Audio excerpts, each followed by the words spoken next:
welcome back to Drawn to Darkness, a sometimes weekly, sometimes bi-weekly podcast where we discuss our favorite horror and true crime. If you, too, were disappointed by LA tourism, we're here for you.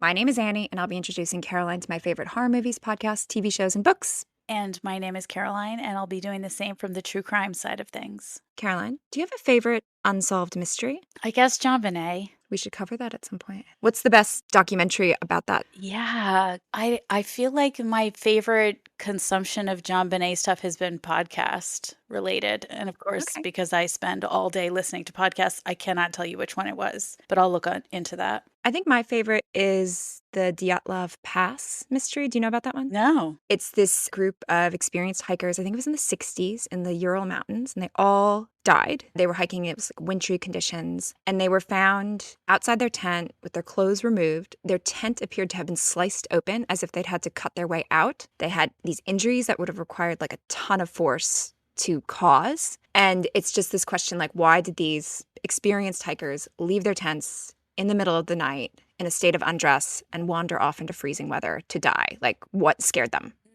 You know what? I just thought of another one that maybe you would know more about, the Somerton Man. Yes, that's an Australian one, right? Yeah, that's a weird one. And Who Put Bella in the Wych Elm? That's another weird one. Do you know that one? No. Bella from Twilight? No, not Bella from Twilight. Because I haven't read that, so. A woman was found, like, in a tree. Neat. I do know of that. Yeah, I forgot about that. And then somebody wrote, Who Put Bella in the Wych Elm? They think maybe she was like a spy or something. There's all sorts of theories. And I think, don't they think that about the Somerton Man as well? Yeah, because he had that Telman Shood or something. Yeah, so weird. There's a Stephen King book, I think it's called The Colorado Kid, that is, I believe, loosely based on the Somerton Man. It's just like a mystery. It's not paranormal or anything. Yeah, so with the Dyatlov Pass, it's like, was it a government cover-up? A Yeti? Were they on drugs? Was there an avalanche? There's this book called Dead Mountain that proposed that there was some sort of like sonic sound about the way the wind moved that might have like made them panic and sort of lose their minds. Well, the reason we're discussing unsolved mysteries, even though I think this one is likely solved, we are discussing the documentary Vanishing at the Cecil. I keep wanting to say Cecil. I don't know why. It's Cecil though, right? Yeah. Which explores the disappearance of Elisa Lam when she was staying at the Cecil Hotel. Spoiler and content warning, there's some very creepy footage, discussion of mental illness, including depression, manic episodes, bipolar. There's discussion of rape, particularly of sex workers, and references to the hotel's dark history, which includes suicide, murder, and not one, but 2 serial killers. We will also be spoiling the documentary, so go watch it, or don't. You could just listen to us. It's pretty long. We'll tell you what you need to know if you don't mind spoilers. We'll also be spoiling the movie Dark Waters, apparently, because the documentary does. Yes. Yeah, I think it's Dark Water, not Dark Waters. Sorry. Because I looked it up and there's another movie called Dark Waters. Oh. Okay. Caroline, do you want to tell us what this is about? So, Elisa Lam was a 21-year-old Canadian woman whose fears of wasting her life led her to take a solo trip to the United States in January of 2013. She booked a shared room at a place called Stay on Main, which was really just a few rebranded floors within the notorious Cecil Hotel, a place whose Google search surely would have uncovered its checkered history, located in Central City East section of LA, better known to locals as Skid Row. When Elisa started displaying strange behavior at the taping of a Conan O'Brien show and in her shared hostel-style room, she was moved to a single room. But shortly thereafter, she disappeared. Though the LAPD pored over security camera footage, held press conferences, and police persons and dogs scoured the building from top to bottom, she remained missing for 19 days. In an effort to gain any sort of leads they could, the police released haunting video footage of her last known whereabouts in the Cecil elevator, where she is seen pressing buttons erratically, making strange hand gestures, and potentially seems to be hiding from someone. In the words of Julia Roberts, big mistake. Huge. Web sleuths quickly took off with the story, speculating about her mental health, parallel dimensions, the hotel as a nexus of evil, and the possibility of something paranormal stalking Elisa, not to mention targeting an innocent patron of the hotel from a whole year prior. Amidst all this chaos, other guests began complaining about a lack of water pressure and the water looking and tasting strange, which is when a maintenance worker checked the tank at the top of the building to discover Elisa's dead body in it. This documentary explores how Elisa ended up in that water tank, but also the history of the hotel itself and the double-edged sword of web sleuths involving themselves in unsolved crimes. So, what adjective would you use to describe this? Important. Okay. I think it'll sort of come out in our discussion why I feel that way in a lot more color. It really does call out in a very skillful way the final point we make in our summary, which is this double-edged sword of the internet and web sleuths and the way that people who get involved and obsessed with things like this can end up making things worse for a lot of people, doing irreparable damage along the way, even if their intention is pure or even if their intention is like ours here today, and what we wanted to do with this podcast. What do we want to do with this podcast? I think just make people feel seen, people like us. Yeah, weirdos like us. Exactly. Okay. That's part of it for me. Part of it is, I guess, a defense of interest in this stuff. I would describe it as mysterious, stomach-churning, but overall just sad. Yeah. This was not a new story for me, but I'd never seen the documentary. I think I first encountered this listening to my favorite murder episode, which they covered very early. I went back and listened to their episode 7. I find this story fascinating because although, we're going to spoil it right now, this is most likely a case of a young woman with a very serious mental health issue who was off her meds and slipped through the cracks. It combines true crime and mystery with a hint of the paranormal, which I find fascinating, even if it's not true.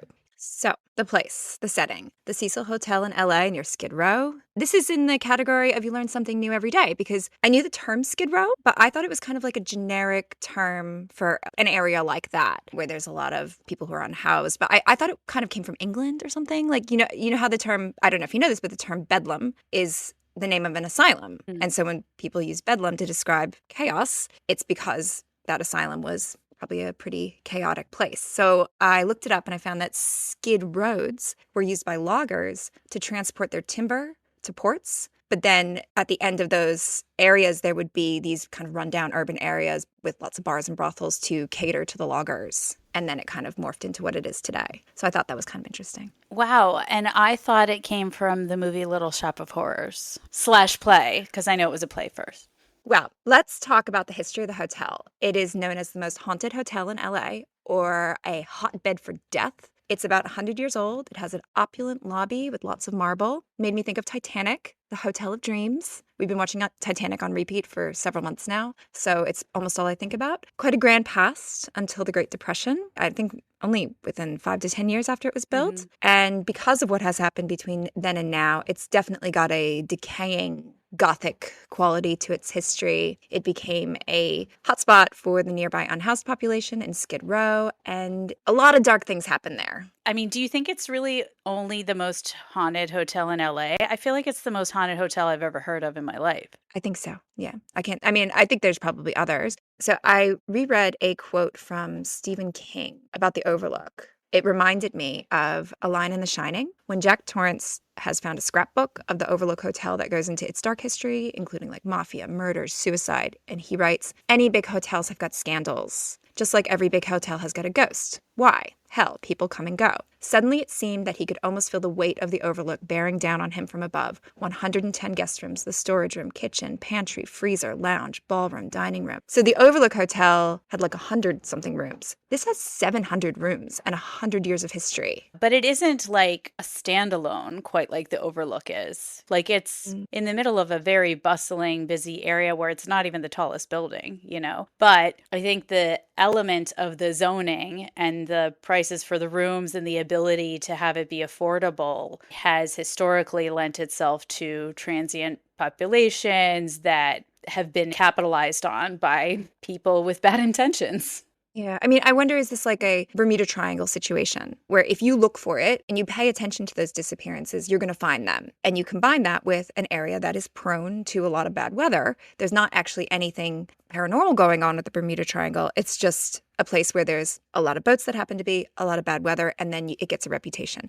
So that's my question. Is the Cecil, does it actually have a disproportionate amount of bad things happening? Or is it just about its location, its length of time in existence, and that there are going to be deaths over time in any place? As an aside, we hear a lot less about the Bermuda Triangle now than I feel like we used to when we were little. Bermuda Triangle and quicksand. I was Yeah, really worried about both those things. exactly. Much less of a big deal than I thought they were going to be. As you know me, I like to contextualize things to understand how big a deal is it or isn't it. And I was trying to do research. Like they gave a lot of stats about how often 911 is called, how many people have died. And I tried to do research on is that a big deal compared to other hotels or not? And I was basically told by the internet, you cannot find this information in a day.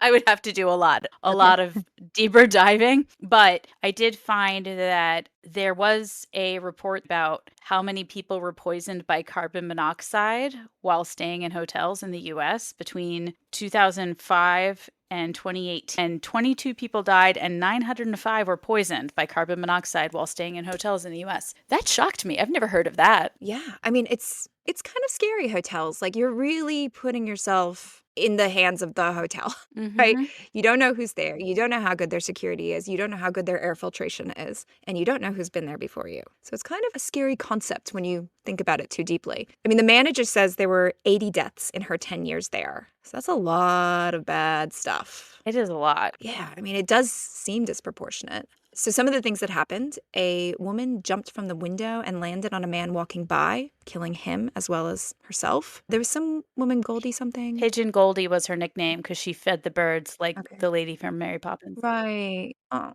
Well, she was raped and murdered there. The Black Dahlia is rumored to have stayed there. Richard Ramirez stayed there in was it the 80s and would return to his rooms bloody after going on his rape and murder sprees. Flashback to Rosemary's Baby episode as he said, "Hail Satan," as he was led from the courtroom. Mhm. So a very scary guy. Then there's Jack Unterweger, who posed as an Austrian journalist reporting on Skid Row, but was actually murdering sex workers. And that brings us to Elisa Lam in 2013. Did I miss any of the big bad things that happened there? Nope, I was tracking along with you. I had totally forgotten about that Undervader guy. You said you hadn't watched this before. I had watched it before, but when it came out, so it's been quite a few years. Another interesting thing about the hotel is apparently there's no 13th floor, right? There actually is a 13th floor. They just call it the 14th. That's pretty common. Yeah. It's interesting, though, that in our society where we do scoff at superstition and people who believe in the paranormal, how commonplace it is to buy into that superstition in, people who are like architects and hotel designers and business people are making these decisions to not have a 13th floor. I find that interesting. I can tell you that my husband is an architect, and for those who've been drinking, whenever I mention my husband, go ahead and drink. But he has always talked about how ridiculous it is. Yeah. There is not a 13th floor. Yeah, a few words to describe it. The manager refers to it as a flop house. There's that man, Kenneth Givens, who kind of made me laugh. He was talking about it in the 80s and 90s, and he was like, we would get it on. Yeah. That he described it as lawless. And all these descriptions kind of reminded me of, do you remember in Big where Tom Hanks goes to New York and he stays in that scary hotel and he can just hear all the scary things happening around him when he's actually a little kid in Tom Hanks's body? And it's just like, oh, that's what it made me think of. I would never forget. We used to watch that at our camp on rainy days sometimes, and I would have to leave the room for that part because I felt so bad for him. Yeah. Oh, it's so sad and scary. I almost stayed at a hotel like this in New York City. I booked this hotel on booking.com, which I will never trust again. All the reviews were good. I booked it. And then my sister sent me reviews from another website, maybe Yelp or something. And she's like, have you seen this? And apparently it was an old hotel that used to have a good reputation. And it was now being used for the unhoused. It also reminded me of the building in Ghostbusters that Dana lives in, which is actually in Ghostbusters a nexus of evil. Yeah. That was a gorgeous building, though, wasn't it? Gorgeous building. Yeah, but just the idea of a building that draws darkness. Totally. Shall we talk about some of the aesthetic devices? There was a lot of tinting going on, like red tinting, blue tinting. I think Elisa was always red, and then I can't remember. Maybe it was the web sleuths were like blue or green or something. A lot of close-up of things like Amy Price's high heels as she walks down the halls with an overlay of creepy music. Yeah, I always love the phrase that Date with Dateline uses for this, which is reimagine enactments. When I people love that. are, yeah, when people are like, sorry, Do you see my lights flickering? I'm like having a real Do you have haunting a at this ghost? moment.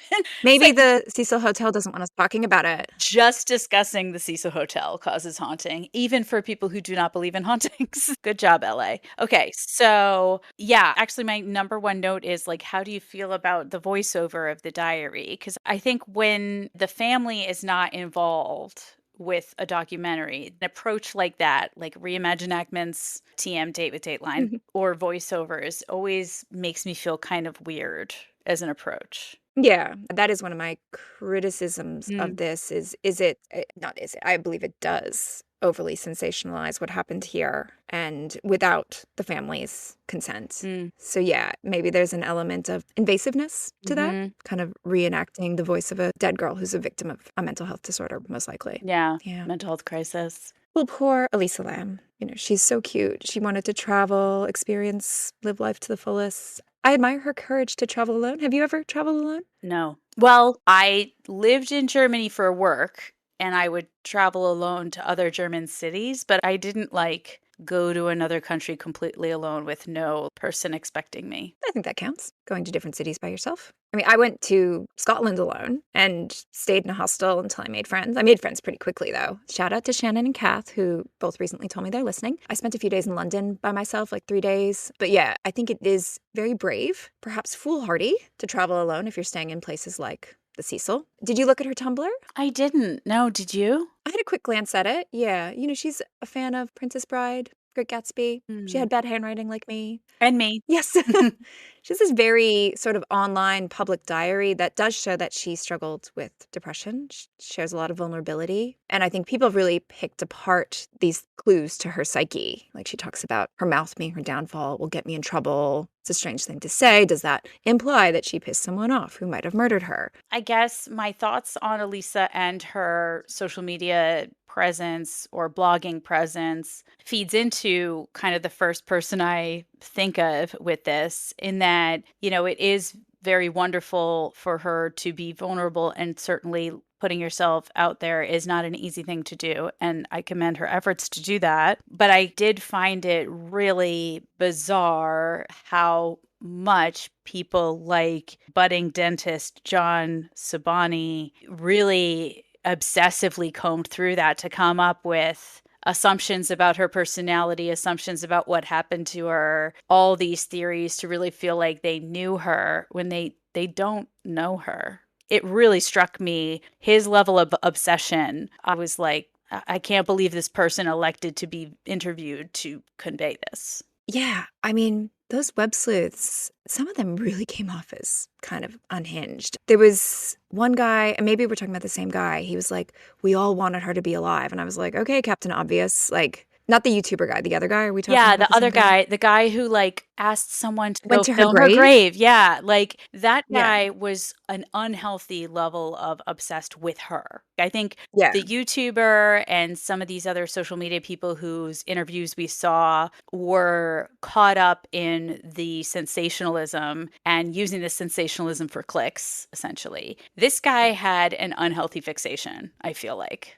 He definitely has a red string wall up in his room. Yeah, but like it's about her. He really I don't Mm. know. It felt stalker level to me. I see that. It felt more about knowing her than solving the crime or the mystery. Absolutely. Whereas I feel like the other people are just down for conspiracy theory. Yeah. What about Amy Price? She was one of the interviews that made me say important. As a person who has had professional experience as a marketer, I can understand her motivation behind things, and I can understand some of the positions that she found herself in, and I can also understand how she suddenly found herself in the center of this whole like conspiracy situation that becoming the manager of a hotel she never could have thought would happen to her. And I really sympathize with people in situations like that. It doesn't mean she's faultless though. She seems so beleaguered. She's just Yeah. like shocked she got through it. Like there's at one point where she's like,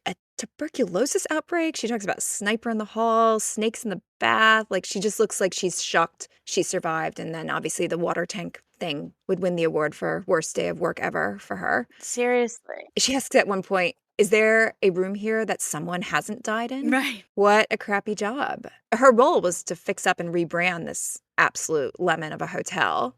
Let's talk about Stay on Main. I understand the desire to rebrand the Cecil and aspects of the Cecil. Think, though, that it is important to let people know, because it's not even like it's a whole separate section. Like, you are sharing elevators, and it's not key card elevators. You can go to floors that your room isn't on, which I think was a very important piece of this for me in terms of the hotels failing. People are there and they're staying technically in different businesses or LLCs, which I don't even know how the back end of that worked. It would be very important from a security perspective to have that on lockdown. If it's being marketed as a separate hotel, it should actually be a separate hotel. And I know that they can't do that completely, but very basic, upgrading those lifts. Sorry, Australia, upgrading those elevators to have a key card system that you can only get off if you, and most hotels have that, right? Like, you Yeah. can only get off on your floor. So, I mean, on the one hand, it's a good idea, right? It's pretty clever, but it's also deceptive to Yeah. get people to stay near Skid Row. And she seems pretty defensive. Like, Yeah. she's also giving, I can talk shit about my family, but you can't. It does seem like she has some affection for the building, which shocked me. Yeah. Unknown number. I was very shocked at any sort of lingering fondness a person might have for something that has caused you so much pain. I know we misuse Stockholm Syndrome, like, Yeah. the way that the general public understands the term Stockholm Syndrome, maybe there's a bit of that going on. Yeah, or like trauma bonded with a location, Yeah. you know? If there's a movie about this, the actor who plays Kim Wexler from Better Call Saul should play her. 1,000%. Yes. Such a doppelganger. I mean, I'm sure people have blamed her for the rebranding and arguably tricking people like Elisa Lam and that English couple to stay there because they didn't know what they were getting into. What's your worst experience at a hotel? Did I ever tell you about the time I went backpacking through Western Europe? Shout out to Ditto. our Friends fans and Ken Adams in particular. So we were backpacking around Europe and showed up in Santorini, and there were all these guys at the dock waving around brochures to get you to stay at their hotel. And one had a hotel for, like, it was like 10 euros or something. It was so cheap. This is early 2000s. And it showed this photo of this absolute pristine, glistening pool. So we got in a van with him because that's what you do when you're young and invincible. Oh, no. And he brought us to this hotel with, like, spiders everywhere, like a brown stained toilet, miles from the beach. And though it did have a pool, it was empty. Oh, God. I went to Mexico with my best friend, Kate. Shout out to her as well. This is our shout out episode. Everyone's getting the love. Yeah. Send us a message or a review on iTunes and you can get a shout out too. Anyway. We went to this hotel in Mexico that I booked, much like you in the story you told before, with stars and whatever. And we get there and it's fine. I mean, it's not great, but I was like, we'll just deal because it was affordable. But then when we woke up in the morning, Kate was like, the room is flooded. I got us a room at another hotel. So we moved hotels. Yeah, we bailed pretty quickly on our spider-ridden brown-stained toilet hotel. But neither of these compare to staying at the Cecil with a dead body in your water supply. Oh my God. I couldn't. This is why I say vomit-inducing. Is that the word I Ugh. used? I can't remember. I couldn't believe, even though I'd seen it before and even though I knew, when they talked about how they showered with it and drank it and brushed their teeth with it, I was like, oh God. It's so gross. I don't think I would ever feel clean again. No, I don't feel clean just talking about it. I feel like I need to brush my teeth Ooh. because you said that. I'm sorry. I mean, they drank corpse water. That is just so gross. The worst. I think a lot of people who haven't grown up in America don't, with good reason, understand American cities. Like, the city centers in Europe are generally quite nice, right? And that's often not the case in American cities, certainly not LA. So I hope they got their money back. God. To that point, actually, back on not Kim Wexler, that decision is not a single person decision. You know, like that is something that had to be brought to a board of people or a suite of owners or whatever. Whether you agree with that decision that she made or not, that is not all on her shoulders. And she's the only one who's there Definitely, talking about it. That's another thing I appreciate is the people who are here to take ownership of their mistakes, even if they also are defensive in part of it, are the Yeah. ones who are there. And they're aware, certainly after what they've been through, that they're going to hear about it, you know? So speaking of people I feel sorry for, that maintenance guy. Yeah. I mean, I guess if he'd been working there for a while, he'd have encountered dead bodies before, but to get caught up in this must have been really rough. Absolutely, especially with the whole debate over whether it was open or not open and stuff like that. I'm sure that was very tricky. Yeah. I mean, was it open or closed? I think it was open. He said it was open. Yeah. He might have closed it. I don't think anybody here is intentionally deceiving anyone else. It's just a lot of people being imperfect. Yeah. Mistakes were made. Yeah.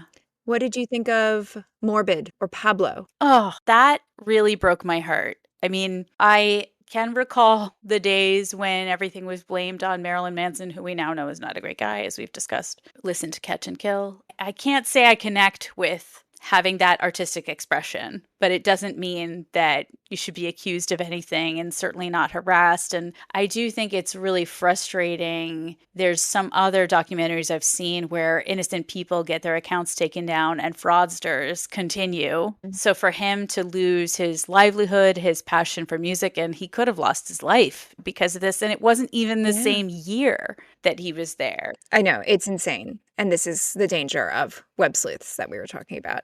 I've had a student who was the sweetest girl you would ever meet. She was a delight. And she was super into music like this, right? Like, it doesn't mean you're a bad person to enjoy this really dark stuff. I mean, we have a podcast about it.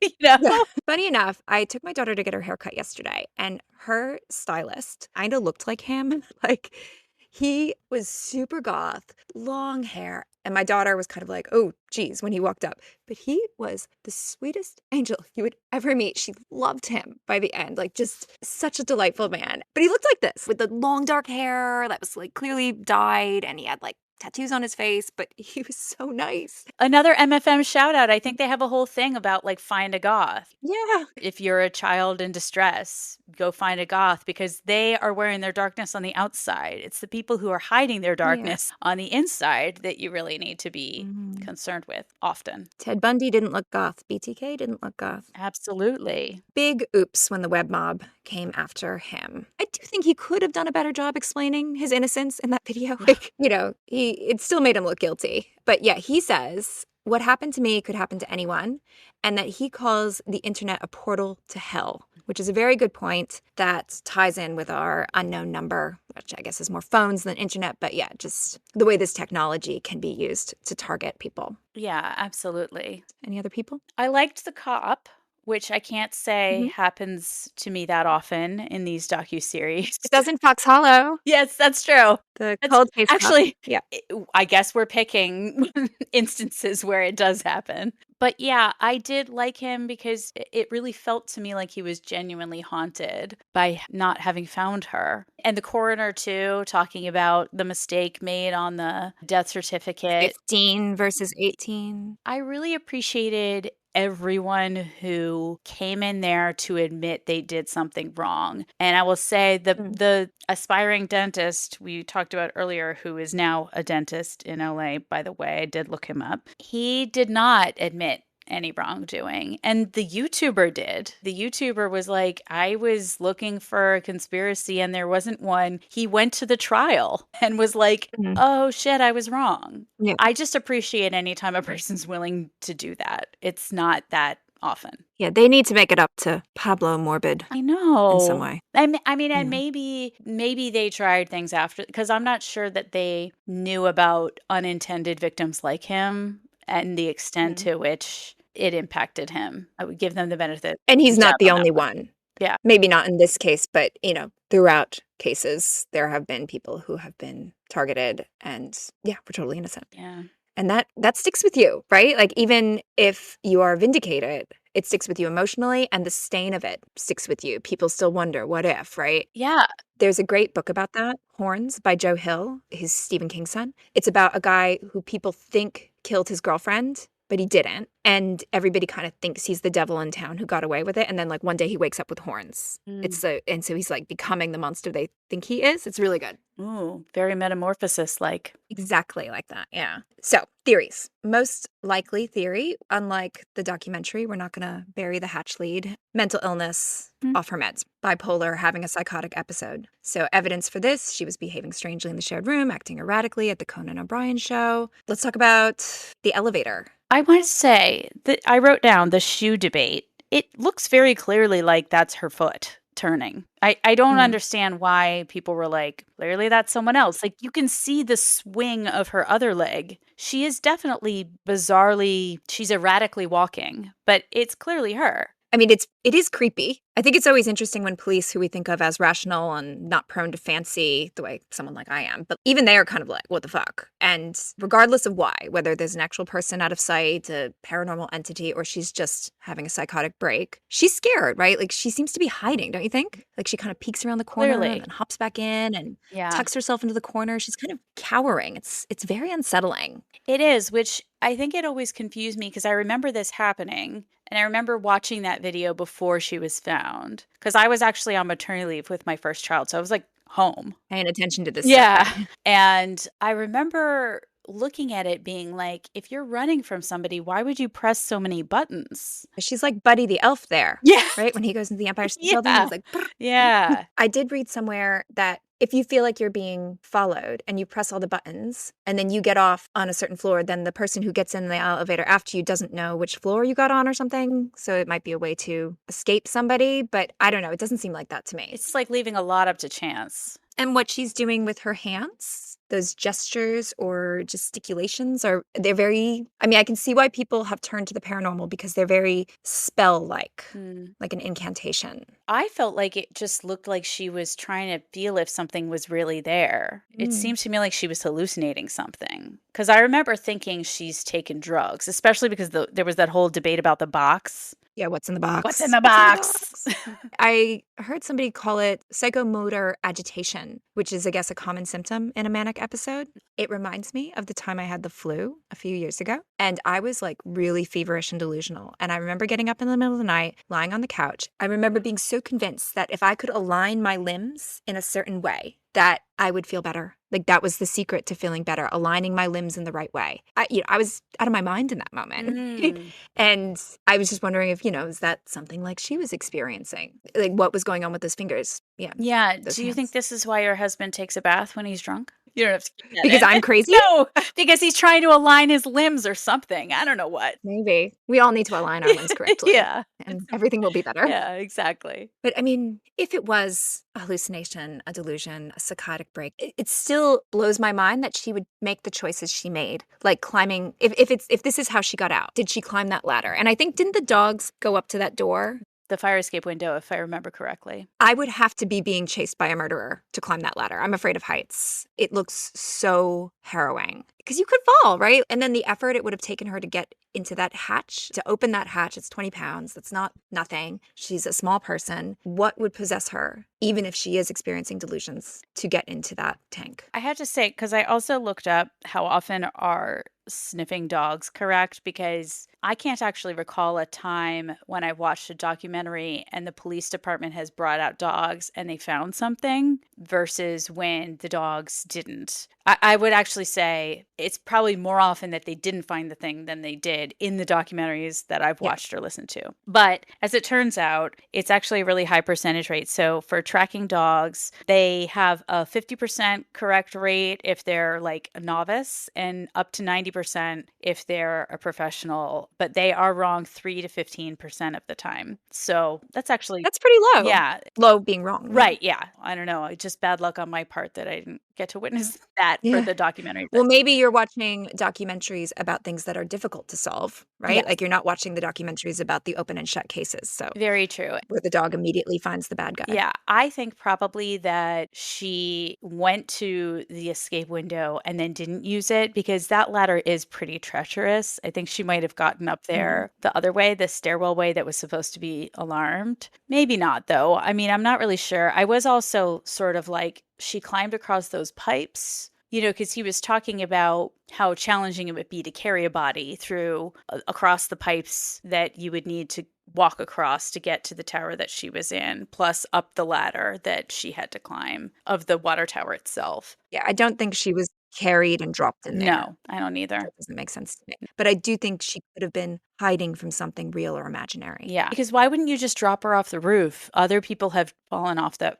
building. If you were trying to dispose of the body, it looks more like a suicide if you would drop them off the side of the building. Yeah. Do you think there's the possibility this was suicide? I mean, in her Tumblr, she shows some signs of suicidal ideation. No, I think she had a psychotic break. Yeah. And one of the questions people have where people think, could this be a sexual assault because she was nude? And I feel like that's pretty easy to explain, that her clothes got heavy. Yeah. So she took them off, or she was experiencing hypothermia. I think they do a good job of explaining why she wasn't wearing clothes. Well, shall we talk about the possibility that this was murder? I guess. I mean, there's no physical evidence of violence. Yeah. But there are people who think that perhaps a resident or a hotel employee could have been involved based on the fact that the alarm should have gone off if she went upstairs, and theoretically only employees had the key. But I just don't know if I believe that they were paying that much attention to things like keeping doors locked. Much like with the Karen Reed case, for example. Like, I think that if you wanted to stash a body that you've murdered, you wouldn't do it on your front lawn, or you wouldn't do it in the water tower on your ceiling. You would find a way that wouldn't point right at you. Then there's the theory that the footage is altered, the elevator footage, where that elevator door is kind of starting to close and there's missing time. What do you think? Could an employee have done that? No, I mean, I think they explained exactly how those things happened. They illustrated this to you as the public was receiving the information that the public was receiving. Then at the end, everything gets answered, in my opinion. I mean, I guess the main argument that this could have been murder is that there are sex offenders in the area. The crime rate in that general location is very high, and that Stay on Main shared a lift. So there would have been people who could have accessed those floors. I mean, she could have been assaulted and then run away. Who know? I'm not saying she wasn't assaulted. She could have been, but I don't think that's how she ended up in the tank. Yeah, so she could have been hiding from someone. Maybe it's a bit of both. Maybe she was having a manic episode and also had a strange encounter with someone who took advantage of that, and then she got scared and hid. Why not both? Why not both? Yeah, one thing I wondered, although there's no evidence of strangulation or anything like that, would there be evidence after 19 days in water? How much would have deteriorated? That's one of the questions I had. I think if you were strangled, the hyoid bone would have been broken. Is that how you pronounce that? I have no clue. I'm not an MD, nor have I ever learned how to pronounce that. But I agree, like there would be a bone fracture or something like that in the neck. And then her capillary, whatever, like her blood vessels in her eyes would have been burst. And clearly they weren't. Well, that brings us to what I think is the second silliest theory, that this hotel is a nexus of evil and she was interacting with an entity that possessed her or drove her to do what she did. And I want to acknowledge the insensitivity of discussing this. There are some who believe that in certain situations, in certain places, the veil is thinner. And like a place where true evil has occurred and left a stain, if this is something you believe is possible, the Cecil Hotel would be just that type of place. I agree. There is a stain on the place. That's as far as I'll go. You said that's the second most ridiculous? Yes, I'll get to that in a minute. Yeah, okay. Because I think we might have the same first most ridiculous. I hope we do. Okay, let's see. And there's also the ideas that the veil is thinner in certain people. Like we've talked about children seeing things in our Sixth Sense episode, or when you're in that stage between sleep and wakefulness, when people experience sleep paralysis. The one time I've had sleep paralysis, I'm pretty sure I was at your house. I think in your apartment, Baltimore, senior year, there was like a chair next to a bed. And when I woke up, the arm of the chair was like right next to my face. And I thought it was a face, like inches from me staring at me. I remember being terrified. And after what felt like way too long, the image of that face morphed back into a chair arm, which is most likely it was just a chair. But, there's this idea that like your slowly awakening brain was just processing this real object, or when you're in between wakefulness and sleep, the veil is thin and we can see the paranormal things that are actually there. So there's this strange complex dynamic push and pull between like mental illness and ghosts and demonic possession. So that's the horror movie explanation. And I don't actually think that's what's happening here. Well, we all know I don't think that's what's happening here. I know. Don't spoil my ghostliness. I'm sorry. Well, what do you think is the silliest explanation? The government tuberculosis conspiracy theory. Yes. Okay, yeah. Me too. Same page. I mean, it is really a crazy coincidence that the test It's weird. is the Lam Elisa. I know this is not an original joke or a hot take, but have you ever project managed something? Have you ever tried to keep a secret in your school? The thought that the government and a college student and her family, also the people who manage this hotel, are all in on this together and trying to keep it under wraps with the LAPD. Like, I understand the LAPD is not the most trustworthy organization. Get that. I understand governments are not the most trustworthy. Get that. But that they would all be able to coordinate and nobody would know about something like this, it's just bizarre. Unfathomable. Agree. I think ghosts are more likely than that. I agree with you. I scoff I agree. at the government agent theory. But there are weird things, like the postcode of the bookshop has the same postcode as the cemetery. To me, this is like the Bermuda Triangle. If you look for it, you'll find it. Right. And if anything, this supports the theory that we're living in a simulation. I Right? have that written down.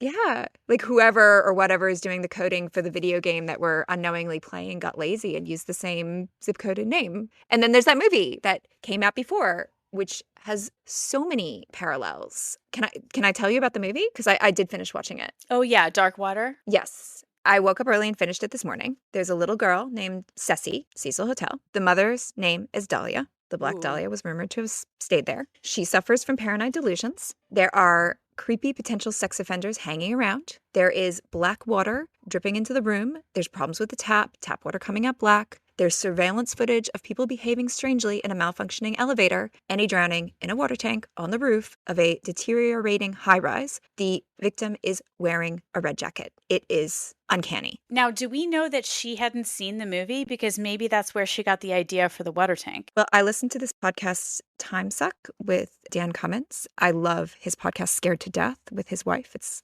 delightful. That's his hypothesis, that she'd seen this movie and gotten that into her head and was having like a delusion that she was in it or something. That's what I assumed when I started seeing the clips, because I was like, wow, these are a lot of coincidences. Another shout out, Christina, who I visited in Baltimore recently. We were talking about how is everything a simulation? And I'm more likely to believe that, to be honest, than any of the supernatural theories or the government conspiracy theory, because I've experienced a lot of bizarre things myself. I'm not going to bore everyone with the details on. Isn't there also, though, that book? Isn't there a book about the Titanic that came out before? Yeah, there is. Yeah, there's a lot of, I support the simulation theory. Yeah, and the coders got lazy. Yeah, or just like it's not Winamp, you know, no shuffle is as good as Winamp. No shuffle gives you a random song every time like Winamp does, your Apple Music, your Google Play Shuffle, Spotify, all of it keeps playing the same couple songs every now and then. And you're like, come on, what happened to a real shuffle? Yeah, it's crazy. So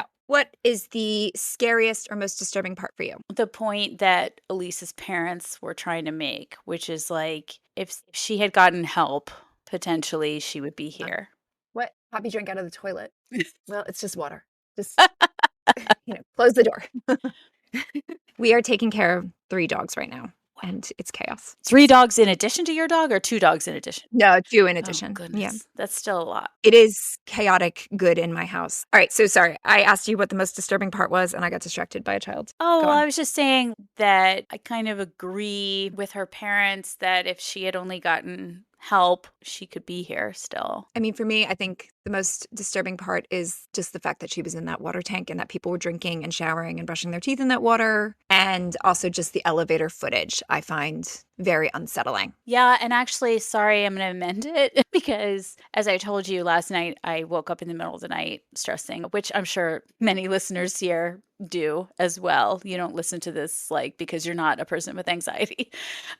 So I was stressing, and then I kept having flashes of the little girl in the water tank and thinking of her in the water tank, and just that whole I am stuck and nobody can hear me and nobody can help me desperation. It's a nightmare. Yeah. And realizing you can't stay afloat forever. Yeah. Yeah. Do you have any questions? Any unanswered questions? I wrote down a ton. that were then all answered through Yeah. as the episode went on. I mean, her room was cleaned and cleared out after she disappeared, which I don't think indicates a conspiracy, but could some evidence have been destroyed in that moment? Not on purpose, but just doing a normal housekeeping thing. I mean, the shoe in the video, I think, yes, most likely it's her own shoe, but could it have been someone else's shoe? Did they cut someone else out of that footage? I also wonder how hard they looked at everyone who was staying there officially that night. Could there have been somebody who threatened her in some way, even if they did not physically put her in the tank? If the hatch was open, as the maintenance worker has clarified, how was that missed when the police went up there? Especially with the dogs. I can see how it was missed when you get those aerial shots of the roof and the tank is kind of further. It's not the closer tank, it's like the farther tank. And it's like up the tank, the top of the tank. So Yeah, you just not have the vantage point when you're standing. And it wouldn't occur to you because how many times have people been found in water? Like this has to be kind of a one-time thing. Do you think the hotel should have done more to protect Elisa when she started exhibiting strange behavior, other than just changing her room? I understand how Amy, not Kim Wexler, had the defense that there are no mental health facilities or mental health police. So you don't want to end up sending somebody into jail or having them detained, which is really kind of the only option. So I understand, what do you do when a person is... Yeah, and she points out, would the police have even come? Right. For the behavior she was exhibiting, given the bigger fish they've got to fry in an area like that? Especially in an area like that, when their assumption, however wrong it would be, would probably be that she's on drugs. Right. I have one more question. What books did she buy? I looked this up online. Nobody seems to know. Really? I want to know what she bought. Well, that bookstore must know. I guess so, but I was like, books, Elisa Lam, read it. I couldn't find anything about it. Yeah, because so, I did. if anyone knows. I had to Google what show she saw because they didn't say what she went to see, but it was Conan. And yeah, that's just another weird thing. She can't carry a box by herself. Why did she need two people to deliver it? I don't know. It's probably innocuous, but I just thought it was a strange, unexplained detail. Yeah, and I was going to look up what are the side effects of the medication that she was on, and because we know people with bipolar, and obviously there are different levels of it, which I think they clarified. So I think that was helpful too. What do you think are some of the deeper horrors of this? I think the conditions of the unhoused population of Skid Row and how they're kind of contained there. It really reminded me of Amsterdam in season 3 of The Wire. Mm-hmm. Just grief in general, her poor family in that press conference, and the fact that they didn't want her to go and that she was supposed to check in with them every day. They just look so broken, and it's so sad. They really did. I also think Karen, this is our third or fourth MFM reference this episode, but Karen Kilgariff often mentions that her mother had been a nurse at a state institution for mental health, and that while we understand the horrors of these state institutions in situations like the Geraldo expose, etc., and it's important that that stuff came to light, leaving people who are having mental health crisis with nowhere to go if they've already been either abandoned by their family, intentionally or unintentionally, this was going to be the result. There's just going to be a lot of unhoused people not on their medication, etc. Another deeper horror is the targeting of sex workers. Elisa Lam was heavily investigated, but sex workers are killed and raped pretty regularly just a few blocks over, are far less likely to be paid attention to. Maybe we'll do the Long Island serial killer or Green River or West Mesa bone collector at some point. Any of the many, many, many bad men who target sex workers and often get away with it for a long time. You see my dog giving me the stink eye? No. Oh, yeah, I can see it now. Sorry. It's a little distracting. This is dog outtakes. Yep. Finally, just what we've already discussed, but web sleuths, becoming obsessed, taking it too far. But on the other hand, I used to listen to this Paul Holes podcast about cold cases, and he would cover a cold case and then put a call out and I'm making this up, but hey, if you shopped at this grocery store in this town in the 1970s, or your parents did, talk to them, crowdsource, because the police realistically can't interview everyone. But then at the same time, they're also flooding the police with tips and crap that they may already know, and they're wasting time and focusing on the wrong things because they don't actually have all the information. And I'd imagine this is the way doctors feel about WebMD when people come in with a self-diagnosis. But at the same time, sometimes doctors miss things or don't believe you, or police get tunnel vision and miss something. So I don't know. It's hard to know what's right and what's wrong here because I think there are pros and cons. But this definitely shows the cons. Yeah. And I think honestly, the con in all of these areas is laziness. because, Yeah. Bob Ruff has Voices for Justice. They are absolutely trying to assist West Memphis. There are a lot of cases where crowdsourcing has led to justice or pressure, media pressure as well. That's Yes. another great podcast. So there's a lot of instances where this has led to positive things. However, when you do things kind of half-assed and just for the clicks and the sensationalization of things, that leads to a miss of a whole year. Everyone kept arguing that he had been there at the same time as her, and it was off by a year. That is a very basic mistake. And they were also second guessing the cops who were looking for input. They were actively trying to receive tips and receive information. And it wasn't a case like some of these others where the crowd swell leads to justice happening. They were trying to make justice happen, and these were all distractions. Like with Richard Ramirez. Yeah. The crowd led to justice. Yeah. They did. They sure did. There's murder tourism at the Cecil now. And I was thinking this would be the horror movie I would make. Like that YouTuber guy or that dentist guy, one of these people who's obsessed, show up and try to recreate what she did.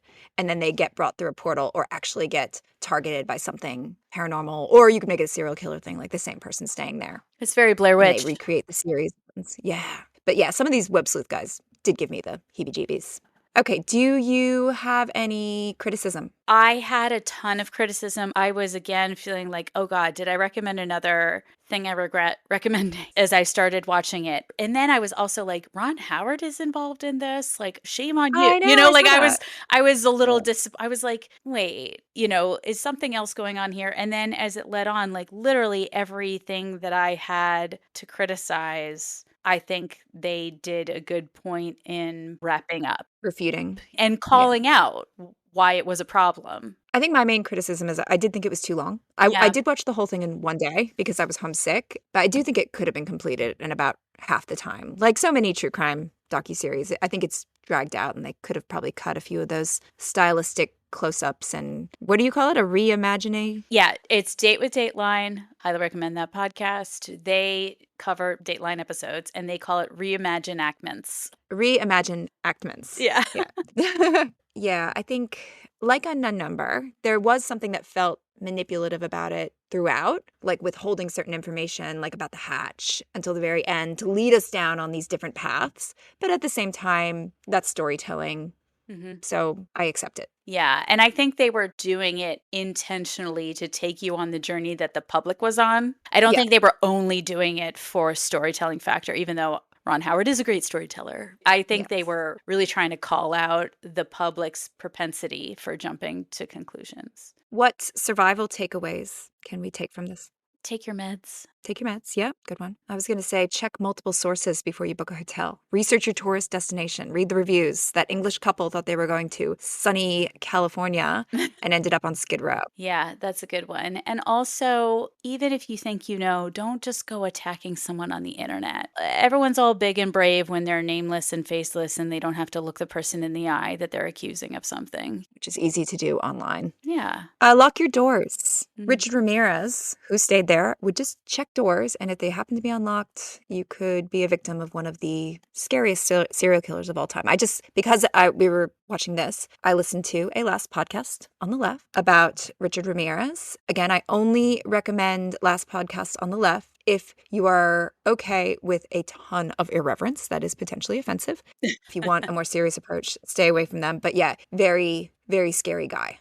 Okay, that brings us to palate cleanser. Yeah, I have a couple. So I originally wanted to recommend a podcast called We Don't Want to Grow Up. It's a husband and wife that cover a whole bunch of like 90s stuff that I found after refinding again with this, which was my palate cleanser last recording. They cover movies and series from the 90s. I had been enjoying their episode by episode coverage of My So-Called Life, which they also have a bunch of like listener Q&As and stuff like that. But to expand beyond that, Only Murders in the Building obviously is very related to legendary buildings with a lot of, or I guess, notorious. What's the word I'm looking for? What's the bad one? Notorious? Famous in a bad way. Infamous. Infamous. Okay. Famous in a bad way. What is that? Okay. Infamous buildings. So Only Murders in the Building. I have been watching this season. It's not my favorite, definitely. But go back and listen to the earlier or watch the earlier seasons.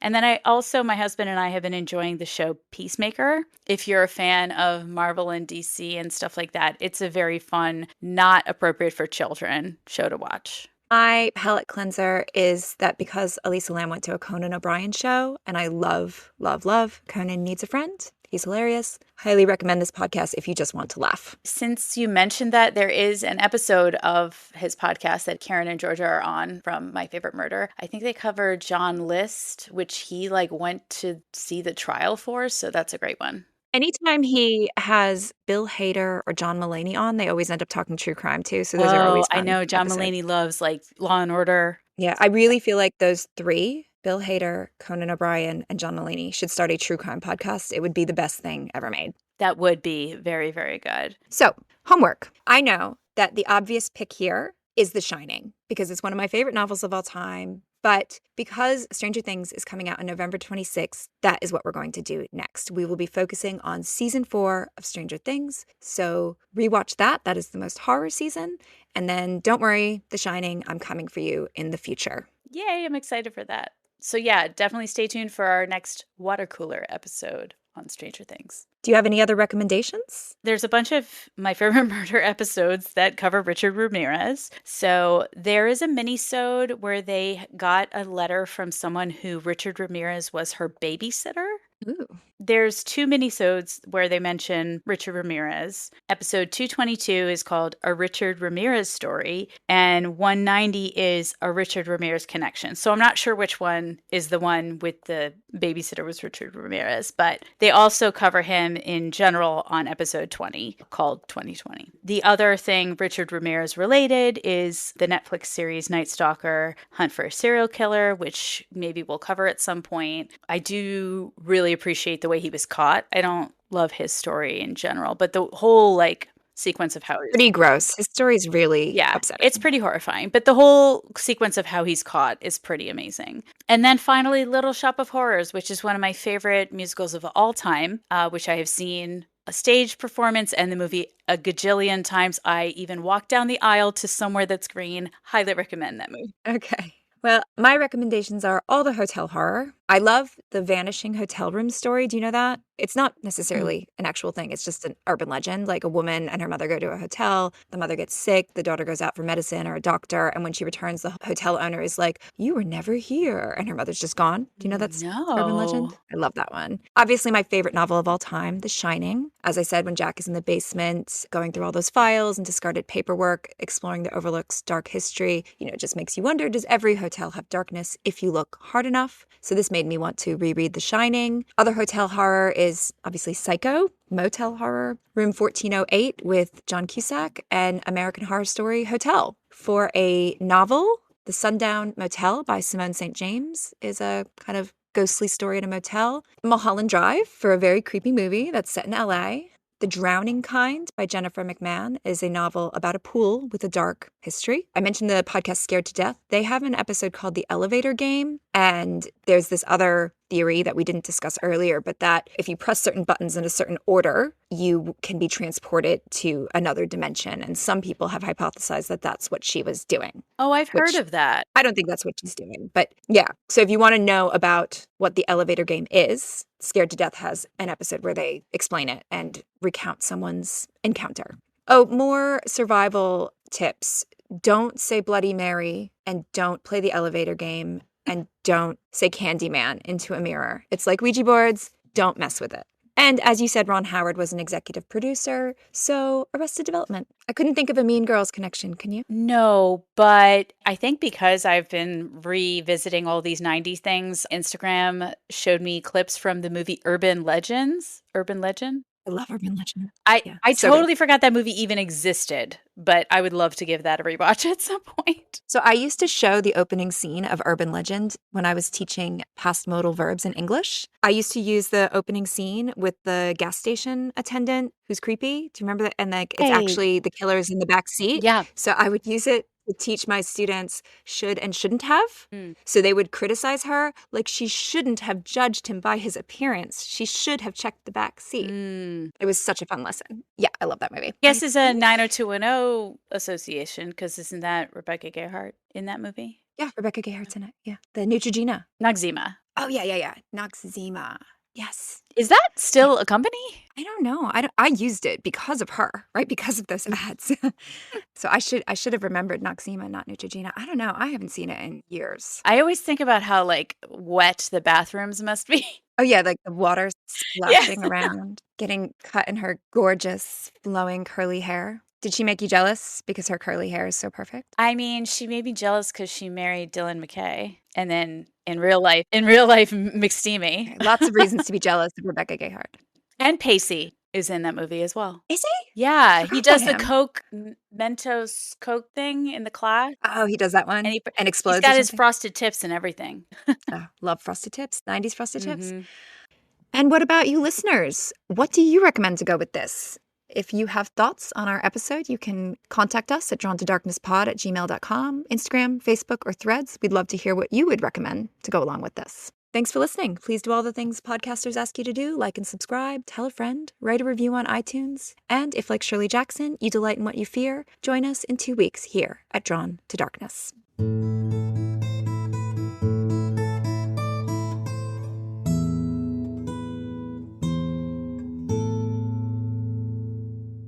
Special shout out to Nancy Azzano, who painted our cover art. You can find her on Instagram at Nancy Azzano. And to Harry Kidd for our intro and outro music. You can find him on Instagram at Harry J. Kidd and on Spotify.